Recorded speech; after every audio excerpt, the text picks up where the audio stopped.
NEET 2024 का counselling चल रहा है और बात हो रहा है यहां पे आयुष की स्टेट काउंसलिंग की। बहुत सारा ऐसा स्टेट है जहां काउंसलिंग खत्म हो चुका है, कुछ ऐसा स्टेट है जहां काउंसलिंग चल रहा है जैसे राजस्थान हो गया, और कुछ ऐसा स्टेट है जहां काउंसलिंग चलने वाला है जैसे उत्तर प्रदेश हो गया, मध्य प्रदेश हो गया।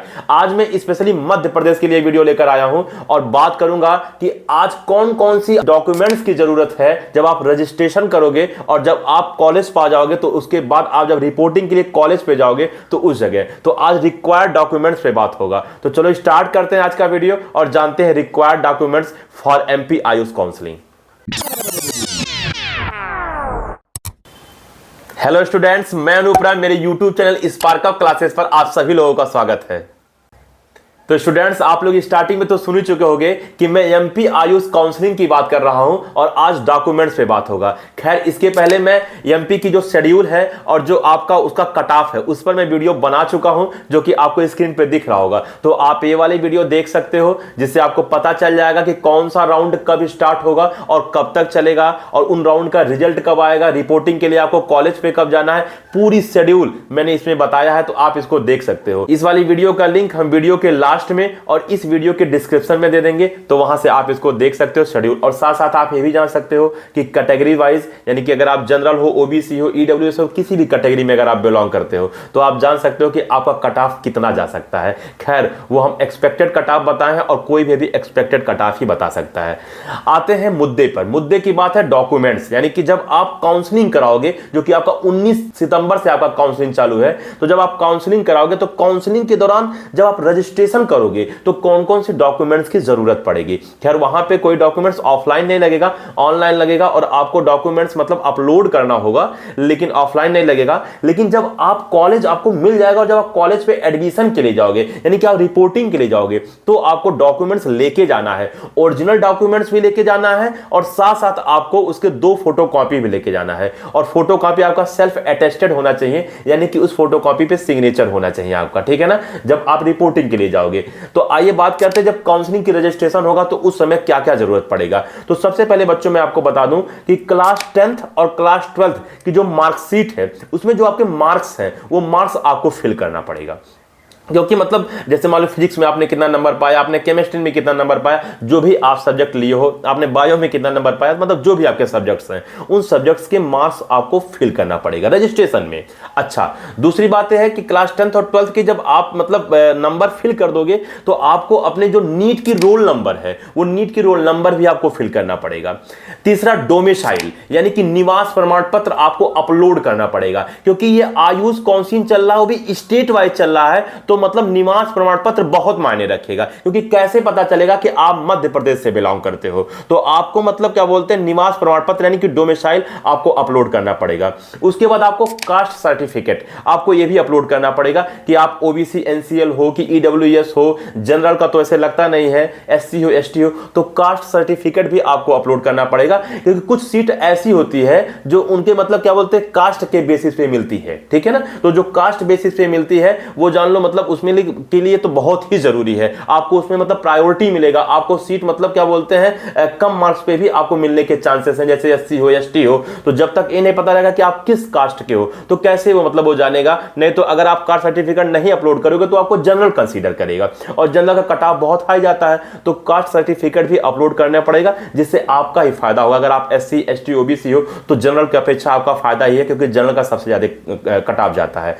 इसके अलावा आपको अपना सिग्नेचर और आपको अपना फोटो भी अपलोड करना होगा। तो इतनी सारी चीजें अपलोड करना होगा। खैर, जब आप मतलब पोर्टल ओपन करोगे, अपना एप्लीकेशन नंबर डालोगे, अपना मतलब क्या बोलते हैं पासवर्ड डाल के सब लॉगिन वगैरह करोगे, तो उसके सामने ऑटोमेटिक बहुत सारे बॉक्स बने होंगे जिसमें वो लिखा दिखेगा कि नेम, फादर नेम, फलाना ढिमकवा ढिमका, जो दिखेगा आप स्वयं पढ़ लोगे और आप उसमें फिल करोगे। तो उस समय ज्यादा दिक्कत तो नहीं है, क्योंकि वो आपके सामने रहेगा कि आपको क्या क्या मतलब अपलोड करना है और क्या फिल करना है, क्योंकि वो आपकी स्क्रीन पे दिखेगा, आपके सामने दिखेगा। अगर आप खुद कर रहे होंगे तब भी कोई बात नहीं, या हो सकता है आप अपने किसी आसपास के साइबर कैफे वाले से करा रहे हो, तब भी कोई दिक्कत नहीं है। लेकिन समस्या की बात वहां होगी जब आप रिपोर्टिंग के लिए जाओगे। उस दौरान आपको एक एक डॉक्यूमेंट्स को एकदम मतलब पहले से ही बनवा के रख लेना है और तैयार रखना है। तो वो डॉक्यूमेंट्स एक एक करके हम जानते हैं। जब आप रिपोर्टिंग के लिए कॉलेज पे जाओगे, और मैंने पहले ही बता दिया कि आप ओरिजिनल तो ले ही जाओगे, साथ साथ उसके दो दो फोटोकॉपी आप लेके जाओगे। मतलब हर जितने भी आपके पास डॉक्यूमेंट्स होंगे उनका एक ओरिजिनल और दो फोटोकॉपी। खैर अगर आप 3 फोटोकॉपी करा लोगे तो आपके लिए फायदा होगा। हो सकता है कहीं एक आध फोटोकॉपी आपसे फट जाए या मतलब खो जाए, तो आप कम से कम 3 फोटोकॉपी करा लेना। और सेल्फ अटेस्टेड यानी कि आपका सिग्नेचर होना चाहिए। तो एक एक करके चलो मैं आपको बताता हूं। तो सबसे पहले आपको क्लास 10th का मार्कशीट होना चाहिए, ठीक है ना।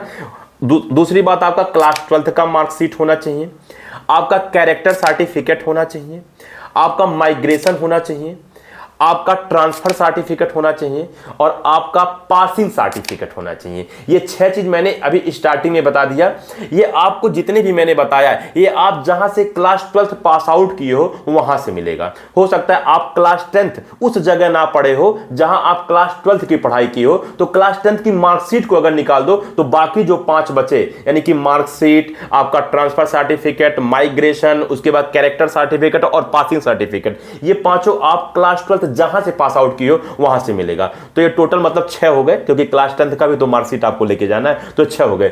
इसके बाद आपको नीट स्कोर कार्ड, यानी कि जो आपने नीट का एग्जाम दिया तो आपका जो स्कोर कार्ड आया था वो आपको डाउनलोड कर लेना है। और डाउनलोड करने के बाद उसको मतलब उसका प्रिंट निकलवा लेना है, पूरा रंगीन प्रिंट, मतलब कलरफुल प्रिंट, और साथ साथ उसका फोटोकॉपी भी कर लेना। तो 7वां आपको नीट स्कोर कार्ड। उसके बाद 8वां आपको एडमिट कार्ड, जो आपका नीट का एडमिट कार्ड था वो भी आपको लेके जाना है। 9वां के जगह पे बात करूं तो डोमिसाइल, जो कि बहुत ही इंपॉर्टेंट है, डोमिसाइल निवास प्रमाण पत्र, क्योंकि मैं बार बार बोल रहा हूं कि आयुष काउंसिलिंग चल रहा है, वो भी स्टेट आयुष काउंसिलिंग चल रहा है, तो निवास प्रमाण पत्र। 10वां के जगह अगर बात करूं तो कास्ट सर्टिफिकेट, यानी कि जाति प्रमाण पत्र, जिसको आप कैटेगरी सर्टिफिकेट के नाम से भी जानते हो, ठीक है ना, जाति प्रमाण पत्र, क्योंकि इसी बेसिस पे आपको प्रायोरिटी मिलेगा। आप आरक्षण का शब्द नाम तो सुने ही होंगे कि अगर आप एससी हो, एसटी हो, तो आपको प्रायोरिटी मिलेगा कि आपको कॉलेज बहुत अच्छा मिल जाएगा और बहुत कम नंबर पे ही मिल जाएगा। 11वें नंबर पे अगर हम बात करें तो आपको आधार कार्ड लेके जाना है, आधार कार्ड भी लेके जाना, उसकी फोटोकॉपी भी लेके जाना है। 12वें नंबर पे बात करूं तो आपको कम से कम 6 फोटो अपना लेके जाना है, और ध्यान रहे फोटो आपको वही लेके जाना है जो आप एप्लीकेशन फॉर्म में लगाए थे। तो एप्लीकेशन फॉर्म में जो फोटो लगाए थे आपको वही लेके जाना है। अगर वो फोटो नहीं है, मान लीजिए किसी कारणवश वो गायब हो गया, तो आप उससे मिलता जुलता फोटो आप बनवा लें, ठीक है ना। जैसे आप वही शर्ट पहन लें, या अगर आप लेडीज हो तो जो भी आप कपड़ा पहने हो, ठीक है ना, आप वही कपड़ा पहनो और अपना लुक्स वगैरह वैसा ही रख लो, ठीक है ना। तो उस टाइप का आप फोटो जरूर बनवा लीजिए, उससे मिलता जुलता। ये 12वां नंबर पे था। 13वें नंबर की अगर हम बात करें, सीट अलॉटमेंट लेटर का भी आपको मतलब क्या बोलते हैं, ओरिजिनल प्रिंट आउट निकलवा लेना है और उसका फोटो कॉपी भी करवा लेना। सीट अलॉटमेंट लेटर मतलब जब आप काउंसलिंग कराओगे तो काउंसलिंग के बाद जब आपको सीट अलॉट होगा तो वो आपका जो अकाउंट है, आपका मतलब जो आप जब आईडी पासवर्ड अपना डालोगे तो आपके अकाउंट पे सीट अलॉटमेंट लेटर आएगा, तो वो भी आपका प्रिंट आउट आपको निकलवा लेना है। 14वें नंबर पे बात करें तो गैप सर्टिफिकेट। गैप सर्टिफिकेट क्यों जरूरी है? जैसे मान लीजिए आप क्लास 12th पास आउट किए और उसके तुरंत बाद आप नीट का एग्जाम नहीं दिए हो, 1 साल 2 साल या 3 साल का किसी कारणवश आपने गैप कर रखा है, ठीक है ना। तो गैप कर रखा तो आपको गैप सर्टिफिकेट की जरूरत पड़ेगी। जैसे मान लीजिए हो सकता है आप तैयारी करने चले गए, या आपका हो सकता है उस बीच में 12 के बाद आपका तबियत खराब हो गया हो, या आप कोई कोर्स करने लगे हो, बीएससी वगैरह करने लगे हो, तो गैप सर्टिफिकेट की जरूरत है। अगर गैप सर्टिफिकेट के बारे में आपको जानकारी नहीं है तो आपको स्क्रीन पे एक वीडियो दिख रहा होगा जिसको मैंने पूरी की पूरी उसमें विवरण दिया है, यानी कि एक्सप्लेनेशन पूरा बताया है कि गैप सर्टिफिकेट कैसे बनेगा। वो आपके तहसील से बनता है, कैसे बनेगा, पूरी प्रोसीजर मैंने इसमें बताया है। तो आप ये वाली वीडियो देख सकते हो, इसका भी लिंक मैं वीडियो के लास्ट में और इस वीडियो के डिस्क्रिप्शन में प्रोवाइड कर दूंगा।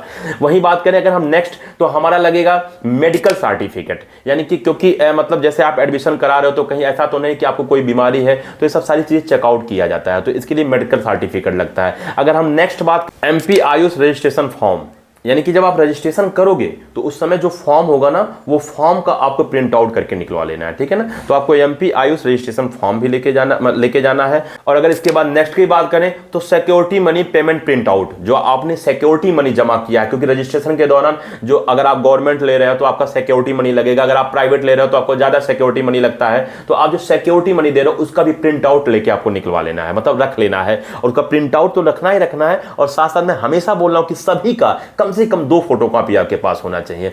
और अगर हम लास्ट बोलें, खैर इसकी काफी जरूरत नहीं है, इसका जरूरत तो स्कॉलरशिप में लगेगा, तो आपका इनकम सर्टिफिकेट, ठीक है ना, आय प्रमाण पत्र आपका लगेगा। तो ये मैंने जितने भी आपको डॉक्यूमेंट्स बताएं, ये डॉक्यूमेंट्स आप तैयार रखिए। शायद 16-17 हो गए होंगे, मतलब आपको नंबरिंग दिख भी रहा होगा, ठीक है, 17-18 हो गए होंगे लगभग, ठीक है ना। तो ये 17-18 जो भी आपके डॉक्यूमेंट्स है आप पूरा तैयार रखिए। ऐसा ना हो कि रिपोर्टिंग के लिए जाना है और इनमें से कोई ऐसी डॉक्यूमेंट्स है जो आपके पास है ही नहीं, अब आप जाके तहसील पे बनवाने जा रहे हो या अपने स्कूल पे जाके, क्या बोलते हैं, मतलब क्लास 12th वाले स्कूल पे आप जाके बनवा रहे हो, तो आप लापरवाही मत करिए। ये आपके भविष्य की बात है। आपने नीट की परीक्षा दिया था, कितनी मेहनत से दिया था, कितनी मेहनत से आपने प्रिपरेशन किया था, उसके बाद फिर आप इस मुकाम तक पहुंचे हो, तो कहीं ऐसा ना हो कि डॉक्यूमेंट्स की वजह से आप इसमें छड़ जाओ बेटा। तो मैं आपको पहले से अगवा कर रहा हूं, पहले से सतर्क कर रहा हूं। तो प्लीज आप अगर आपके पास है तो बहुत अच्छी बात है, कि नहीं है तो आप बनवा लीजिए। इसमें से मैं आपको ये भी बता दूं कि आपके पास जो कास्ट सर्टिफिकेट है और आपके पास जो इनकम सर्टिफिकेट है वो 1 अप्रैल 2024 के मतलब बाद का होना चाहिए, पहले का ना होना चाहिए। बहुत पुराना नहीं कि आप कास्ट सर्टिफिकेट या इनकम सर्टिफिकेट 3 साल पुराना रखे हो तो आप उसको लगा रहे हो। 1 अप्रैल 2024 के बाद का होना चाहिए, ये बात बिल्कुल आप ध्यान रखना। तो आपको पूरी बात समझ में आ गया होगा कि जब आप काउंसलिंग कराओगे तो काउंसलिंग के दौरान आपको जितने भी ये फॉर्म है वो आपको अपलोड करना पड़ेगा या नंबरिंग फिल करना पड़ेगा। वो जब आप पोर्टल खोलोगे तो आपको पता चल जाएगा, बॉक्स आपको दिखेगा कि क्या क्या फिल करना पड़ेगा। लेकिन रिपोर्टिंग के दौरान आपको ये सारे डॉक्यूमेंट्स ऑफलाइन ले जाके जमा करना होगा और वहां जमा भी हो जाएगा, उसका वेरिफिकेशन भी होगा। तो स्टूडेंट्स, उम्मीद करता हूं कि आपको पूरी बात समझ में आ गया होगा। मैंने इस वीडियो में बनाते हुए मैंने आपको 2 वीडियो भी सजेस्ट किया था, एक गैप सर्टिफिकेट का और एक मैंने सजेस्ट आपको किया था जो एमपी का शेड्यूल और फी वाली थी, उसका लिंक, ठीक है ना, वीडियो के लास्ट में और डिस्क्रिप्शन में मैं दे दूंगा, तो आप वहां से देख लीजिएगा। साथ ही साथ अगर आपको एमपी के लिए प्रेफरेंस लिस्ट पर अगर वीडियो चाहिए तो आप कमेंट करो कि आप जब चॉइस फिलिंग करोगे तो किस हिसाब से आप प्रेफरेंस पे कौन सी कॉलेज रखोगे, किसको पहले आपको रखना सही होगा, किसको सेकंड पे रखना सही होगा, किसको थर्ड पे सही रखना होगा। तो अगर प्रेफरेंस लिस्ट पे अगर आपको वीडियो चाहिए तो आप कमेंट करो, इस पर मैं या सुमन मैम, हम दोनों में से जिसके पास भी समय होगा हम लोग वीडियो बना देंगे। उम्मीद करते हैं कि आपको ये पूरी डॉक्यूमेंट्स के बारे में समझ में आ गया होगा और आप शायद बनवा के रख भी लेंगे, आप लापरवाही नहीं करेंगे। मिलते हैं अगले वीडियो में, तब तक के लिए जय हिंद।